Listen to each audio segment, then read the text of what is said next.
미련한 십자가 신앙을 회복합시다 라는 제목으로 하나님 말씀 함께 나누어 보도록 하겠습니다.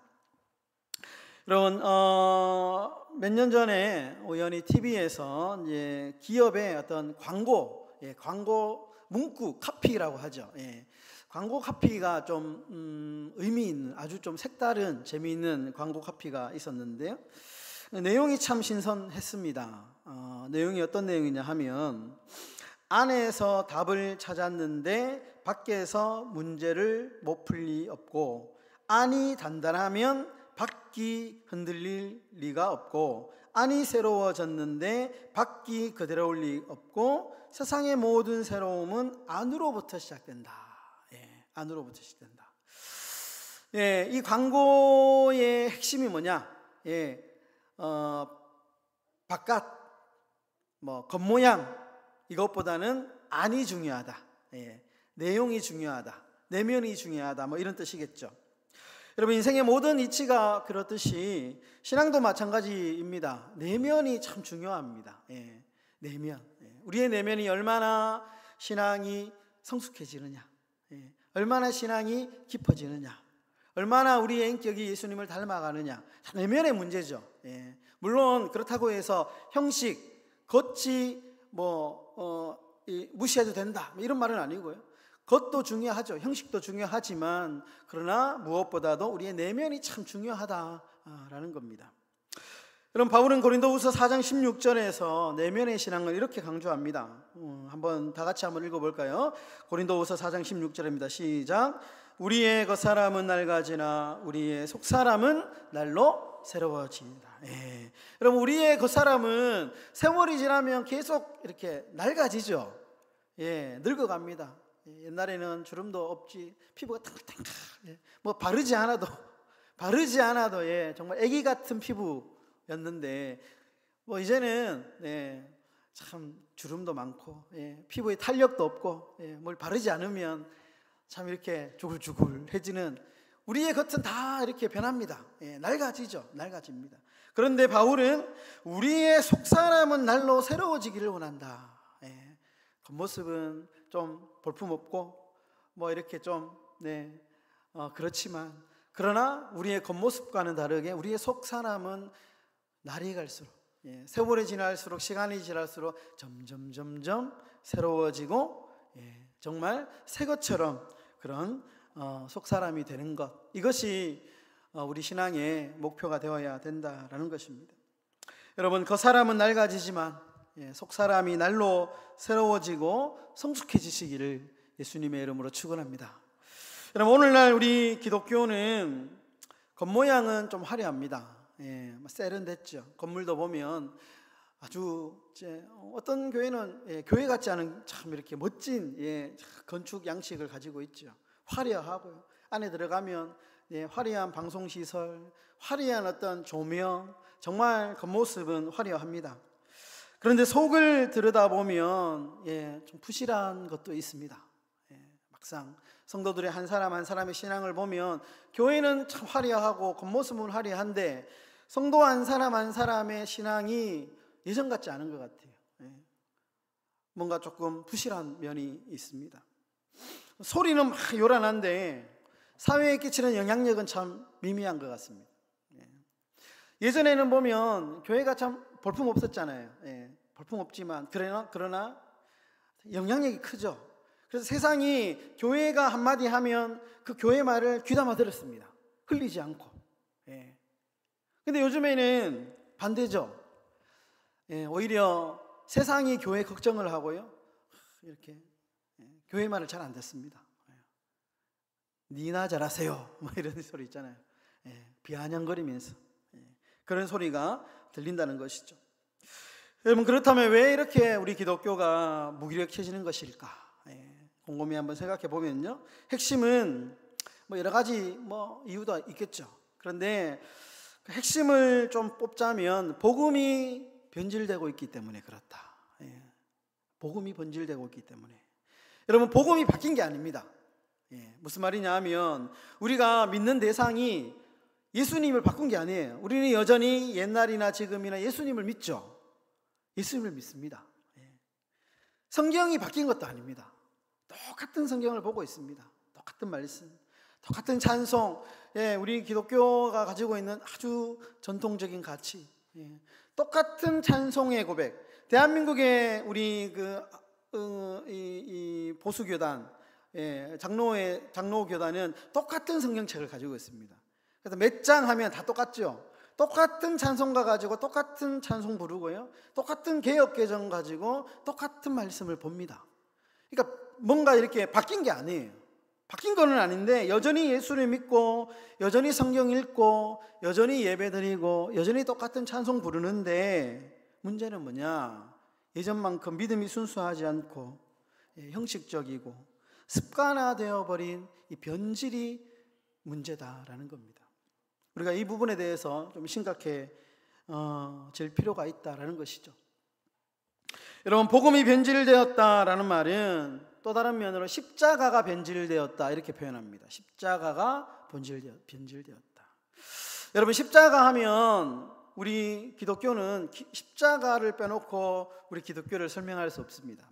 모든 교회에는 다 십자가가 걸려 있습니다. 그래서 십자가는 기독교의 중심이고 핵심이고, 십자가 없이는 우리 기독교를 말할 수 없죠. 말할 수 없습니다. 그런데 이 복음의 중심인 십자가가 변질되었기 때문에 기독교가 점점 무기력해지고 있다라는 겁니다. 여러분, 원래 십자가는, 요즘에는 십자가 이렇게 막 자랑하잖아요. 뭐 그렇게 숨기지 않잖아요. 그런데 여러분, 원래 십자가는 수치의 상징이고 부끄러움의 상징입니다. 여러분, 예수님 살던 당시에 이 십자가, 1세기 당시의 십자가는 지금처럼 막 목에 걸고 다니거나 자랑하고 다니거나 그런 때가 아닙니다. 십자가는 특별히 형벌의 상징입니다. 로마 시대 있잖아요. 로마 시대의 최고의 형벌이 뭐냐? 그 당시에 십자가 형벌이었습니다. 십자가는 사형의 한 방법이었는데요, 가장 극악한 죄수를 죽이는 방법 중에 하나였습니다. 그래서 그 집안에 십자가형을 당한 어떤 사람이 있다 그러면 그 집안은 정말 숨어서 살아야 돼요. 사람들 틈에서 같이 못 살고요. 그만큼 수치스러운 것이 십자가였습니다. 그런데 놀랍게도 예수님께서 십자가에 못 박히시고 부활하신 사건 이후에 이 십자가가 가지고 있는 상징성이 조금씩 변하기 시작합니다. 제자들이 그전에는, 예수님 돌아가시기 전에는 십자가를 자랑한다거나 뭔가 자랑스럽게 여기지 않았어요. 그런데 예수님이 십자가에 돌아가시고 제자들이 성령을 받고 난 뒤에 변합니다. 변화가 찾아오는데요, 저주의 상징이었던 십자가를 더 이상 숨기지 않습니다. 그때부터 막 드러내기 시작합니다. 자랑하기 시작합니다. 그때부터 교회는 십자가를 자랑했고 십자가를 들고 다녔고, 그리고 십자가를 교회에 붙이기 시작합니다. 이후에 십자가는 기독교의 중심이 됩니다. 그래서 신앙의 중심, 예배의 중심, 설교의 중심, 기도의 중심, 믿음의 중심, 찬송의 중심, 우리 삶의 중심이 십자가가 된 겁니다. 그래서 십자가를 이야기하지 않고는 기독교를 이야기할 수 없을 만큼의 중심에 그 십자가가 들어온 것이죠. 이것을 가리켜서 십자가 중심성 이렇게 얘기합니다. 십자가 중심성. 그리고 이 같은 십자가 중심성 위에 교회가 세워지고 부흥하기 시작했던 것이죠. 여러분, 그런데 세상의 모든 것이 다 그렇듯이 어떤 것이 이제 오래되면 어떻게 됩니까? 오래되면 낡고 변하게 되죠. 형식화되고 낡기 마련입니다. 그럼 십자가도 예외는 아닙니다. 십자가도 시간이 지나자 그 십자가의 정신은 점점 쇠퇴하기 시작합니다. 여러분, 십자가의 겉모양이 변한 것은 없습니다. 여전히 모양은 그대로입니다. 그죠? 십자가 모양 그대로입니다. 여러분, 양이 줄어든 것도 아닙니다. 요즘에 십자가 너무 많죠. 너무 많죠. 교회 꼭대기에는 반드시 십자가 모양이 탁 꽂혀 있고요, 벽에도 십자가가 있고요, 강대상에도 십자가가 있고요, 간혹가다 우리의 목에도 목걸이에 십자가 목걸이가 있고요, 무덤에 가도 비석에 가도 십자가는 지천에 널려 있습니다. 지천에. 그런데 문제는 뭐냐? 정작 십자가의 정신은 점점 쇠퇴하고 있다라는 겁니다. 양은 많이 늘어나는데 십자가의 정신이 점점 사라지고 있다. 여러분, 대표적으로 십자가의 정신이 사라지자 문제가 발생한 교회가 있는데 바로 오늘 본문에 등장하는 고린도 교회입니다. 여러분, 당시 고린도 교회는 굉장히 생동감이 있는 교회였습니다. 왜냐하면 예수님이 돌아가신, 우리가 대략 지금 예수님이 돌아가신 나이가 33살이라고 보통 이제 짐작을 하죠. AD 33년, 예수님을 기준으로 대략 하면 AD 33년에 예수님이 돌아가셨고, 그럼 고린도 교회는 언제 세워졌느냐? AD 50년에서 53년으로 봅니다. 그러니까 예수님이 돌아가시고 한 20년 전후에 교회가 세워졌어요. 고린도 교회가. 고린도 교회 안에 예수님을 만난 사람도 많고요, 예수님의 가르침을 받은 사람도 있고요, 예수님의 제자들도 있었습니다. 그러니까 얼마나 생동감이 넘치겠습니까? 직접 예수님을 목격한 사람들도 있고, 예수님께 가르침을 받은 사람도 있고, 모르긴 몰라도 예수님의 산상수훈을 들었던 사람들도 있겠죠. 심지어 이 고린도 교회의 당회장이 누구냐? 바울입니다. 그러니까 얼마나 이 고린도 교회가 생동감이 넘치겠습니까? 그런데 문제는 뭐냐? 이런 생동감이 넘치는 고린도 교회에 분열과 다툼이 일어났다는 겁니다. 교회 안에 계파가 생기고 분열과 갈등이 막 일어나기 시작합니다.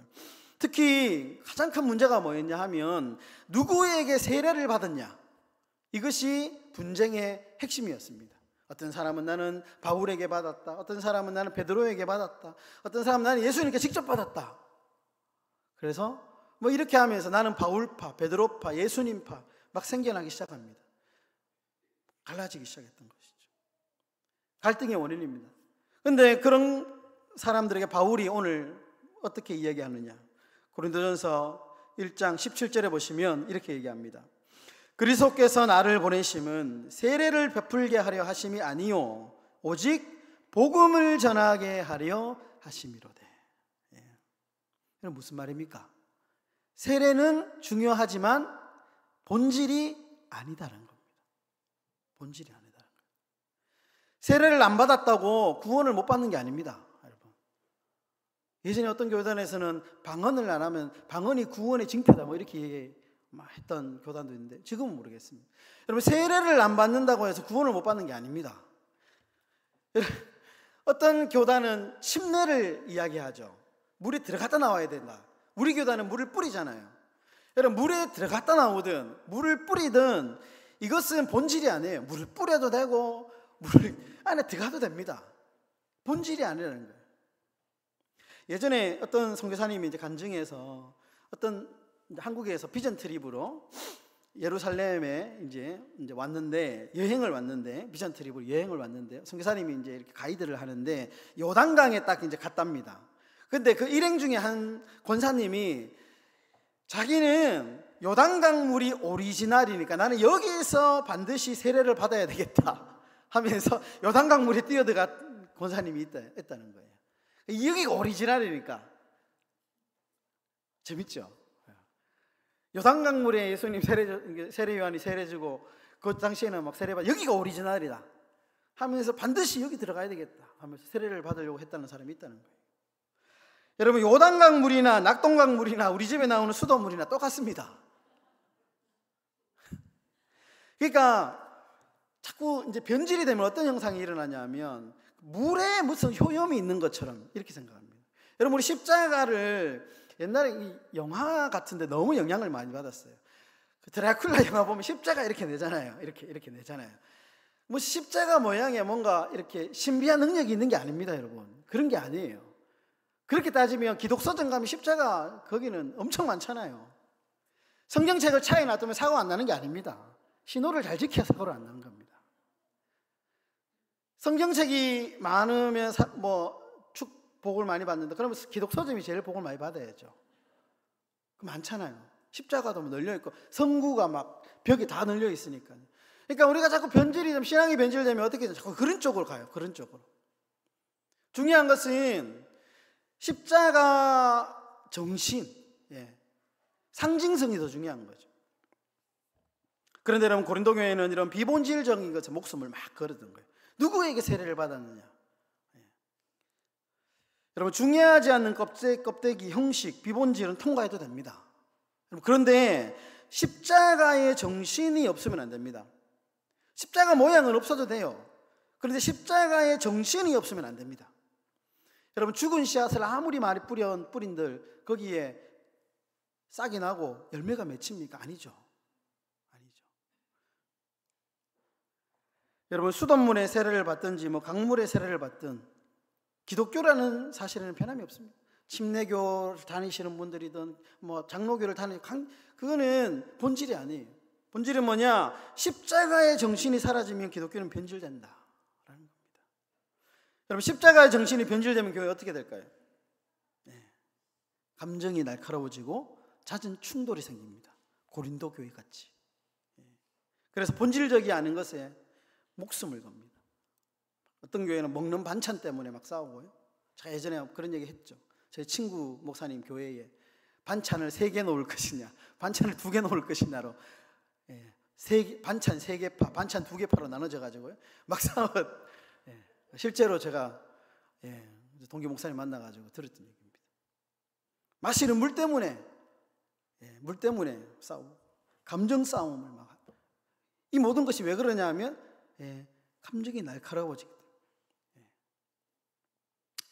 여러분, 우리가 싸워야 할 대상은 사람이 아닙니다. 우리끼리 싸우면 안 됩니다. 딱 2가지입니다. 우리가 싸워야 할 대상은 죄와 이단입니다. 그 외에는 우리 싸우면 안 됩니다. 우리 사랑하는 행복한 교회 성도 여러분, 십자가 신앙을 회복하시기를 주의 이름으로 축원합니다.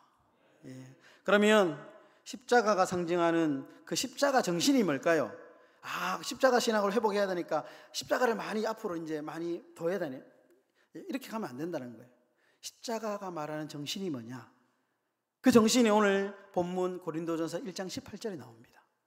그리고 고린도전서 1장 18절 다 같이 한번 읽어보겠습니다. 다시 한번 더 시작.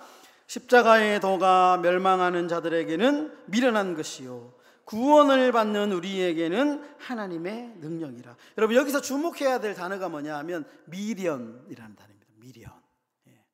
바울이 지금 무슨 말을 하냐?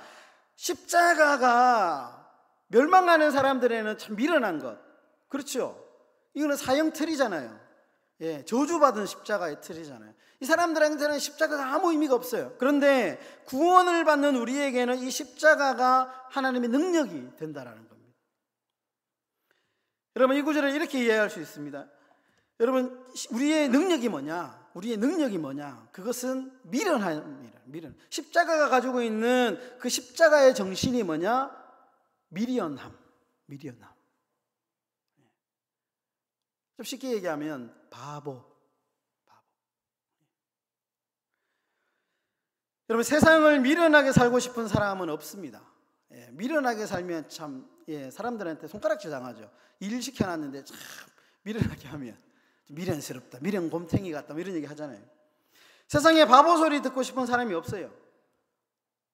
그런데 여러분, 우리가 십자가의 능력은 바울은 뭐냐? 반대로 이야기합니다. 미련해야 된답니다. 바보가 되어야 된답니다. 이것이 십자가의 능력이랍니다. 여러분, 기독교는 영적으로 미련한 종교입니다. 미련한 종교입니다. 미련하지 않으면 신앙생활 하기가 참 어려운 것이 교회입니다. 제가 여러분 지금은 많이 이렇게 좀 이제 근데 예전에는 되게 따지는 거 좋아하고요, 되게 날카로운 사람이었거든요. 그래서 제가 방황을 많이 했습니다. 제가 착착착착 이렇게 목사가 된 사람이 아니고요, 빙빙 둘러가지고 왜냐하면 제가 교회에서 하는 일이 이해가 안 되더라고요. 그 당시에도 제가 중일학교 교사도 다 해보고요, 봉사도 해보고 뭐 이렇게 교회를 평신도로 섬기다가 늦게 목사가 좀 된 사람이기 때문에, 그래서 하여튼 좀 그래서 제 성질이 그런데 뭐 어떡하겠습니까? 그러다 보니까 좀 빙빙 돌았어요. 그런데 깨달은 것이 뭐냐 하면, 미련하지 않으면 참 신앙생활 하기가 힘들구나. 영적인 미련함. 그러니까 실제로 그 미련한 거 말고요. 이게 왜냐하면 예수님이 그렇게 사셨더라고요. 여러분, 예수님의 생애를 보면 예수님 참 미련한 바보였습니다. 아무런 대꾸도 안 하고 사람들한테 채찍을 맞으시고요, 공격을 받죠. 모든 것을 퍼준 제자들에게 배신당합니다. 배신당합니다. 예수님의 죄가, 십자가는 예수님의 죄가 아니잖아요. 본인이 죄 지어가지고 예수 십자가 달린 게 아니잖아요. 인류의 죄. 예. 자기 백성의 죄를 그저 자기가 대신 지신 거잖아요. 얼마나 미련합니까? 그런데 이 미련한 정신이 십자가의 정신이라는 거예요. 여러분, 미련한 십자가 신앙이 참 회복되어야 할 시대에 우리가 살고 있습니다. 영적인 바보가 그리운 시대입니다. 한국교회는 여러분 생각해 보면요, 역사를 공부해 보면 돈으로 부흥한 교회가 아닙니다. 한국교회는 돈이 없었어요. 돈으로 부흥한 교회가 아닙니다. 한국교회가 부흥한 원인은 뭐냐? 미련에서 부흥했어요. 미련에서. 교회를 위해서 먼저 양보하고, 복음을 위해서 먼저 희생하고, 복음을 위해서 먼저 사랑하고, 복음을 위해서 손가락질 받고 용서하는 이런 미련한 자들의 기도를 통해서 교회가 부흥했습니다. 여러분, 미련하지만 이 영광스러운 십자가 신앙, 우리 교회에도 참 필요합니다. 우리 교회뿐만 아니죠. 이 땅의 교회들이 지금 많이 어려운 가운데 있습니다. 돈이 없어갖고 그런 게 아닙니다, 여러분. 큰 교회가 돈이 넘치죠. 정말 이 십자가, 미련한 십자가의 정신이 점점 쇠퇴하고 있는 이 현실 때문에 이 땅의 교회들이 많이 어려움을 겪고 있습니다. 여러분, 미련하지만 영광스러운 십자가 신앙을 회복하실 수 있기를 예수님의 이름으로 축원합니다. 말씀을 정리하겠습니다. 여러분, 진달래 아시죠? 예전에 제가 한번 말씀을 드렸는데, 진달래는 이제 겨울이 지나면 가장 먼저 피는 꽃이랍니다. 선홍색, 붉은색. 그래서 예수님의 보혈을 연상한다고 해서 예수님 꽃 이렇게 이제 부른답니다. 그리고 여름이 오기 전에 가장 먼저 지기 때문에 부활의 꽃 이렇게 이제 상징을 한답니다. 그래서 어느 시인이 진달래를 이렇게 이제 시를 지었는데요. 봄마다 죽는 꽃이 있기에 찬란한 여름이 오나니 먼저 지고 죽는 십자가의 꽃, 죽었다가 다시 사는 부활의 꽃 진달래. 멋지죠? 진달래. 여러분, 세상에도 십자가의 원리대로 참 미련하게 사는 사람들이 있습니다. 바보같이 손해보고, 바보같이 양보하고, 바보같이 희생합니다. 세상이 보면 참 바보스럽다, 미련스럽다 이렇게 말하고, 심지어 같은 성도들 안에서도 그렇게 살지 말았죠, 이렇게 얘기합니다. 진달래 같습니다, 진달래. 그러나 여러분, 이러한 진달래 같은 성도들의 희생과 미련함을 통해서 지금까지 교회는 참 성장해 왔고, 앞으로도 분명한 사실은 복음은 그런 십자가의 그 미련한 그 십자가를 통하여 복음은 편만하게 전파될 것입니다. 왜냐? 예수님이 그렇게 사셨기 때문에. 여러분, 바라기는 우리 행복한 교회가 정말 이 진달래 같은 미련한 십자가의 정신으로, 그러나 결코 미련하지 않은 생명을 살리는 그런 복된 교회가 다 되시기를 예수님의 이름으로 축원합니다.